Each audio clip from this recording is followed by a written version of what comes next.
Hi, it's Michelle from Honest and Truly, and it's the 4th of July. Happy 4th, and hopefully it's a little bit warmer there than what it is here. Last year in Chicago, it was so hot, it was absolutely unbearable. We went to go watch our 4th of July parade, and it was miserable. So this year, the 4th of July, the Vlog Mom question asks, what do you do to survive the 4th of July? I have a ton of tips based on years and years and years of spending a lot of time outside in the heat to make it a little bit more comfortable. First of all, make sure that you are hydrated before you go. If you have not drunk enough water before you go, you're going to actually feel a whole lot hotter when you're there. The second thing is that even though it's 4th of July in red, white, and blue, try to have the white on your shirt because this is where you tend to get the hottest, and if you wear dark colors, you absorb more sun. Have the red and the blue be more accents and focus on light colors.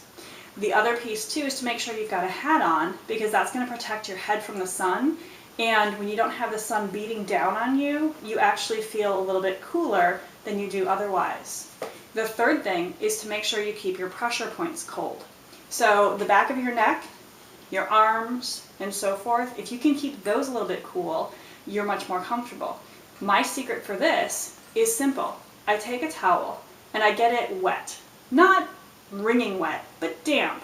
Enough that you can feel there's water in there.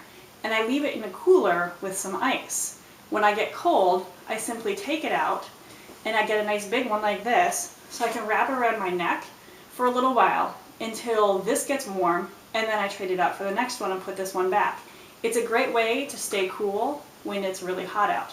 The other thing that I will tell you is make sure you're drinking a lot of water when you're out in the heat.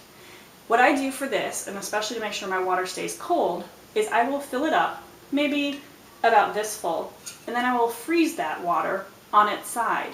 That creates a nice ice cube down in the bottom, and then I fill the water right before I go so that it's completely full, and I drink. That way I have ice water, but it's not stuck on the bottom, it's not blocking the top, and it's easy for me to drink the water that's in there. So it's a great way to have this. I'll also bring 2 of these because it's so much easier to have too much water than not enough. And while watching our parade, we've learned just bring a small cooler that is on wheels so you can carry your stuff with you. Mr. Man last year was so hot during the 4th of July parade, even though he had his hat on, because he was wearing dark blue, he didn't carry water with him. He wasn't well hydrated before he went, that he simply got sprayed down with a hose at the end of the parade. I don't want you to have to resort to that, so stay cool using some of my tips. And let me know, what else do you do to stay cool when it's super hot on the 4th of July? Leave me a comment below, and go ahead, subscribe to my YouTube channel so you don't miss out on anything else.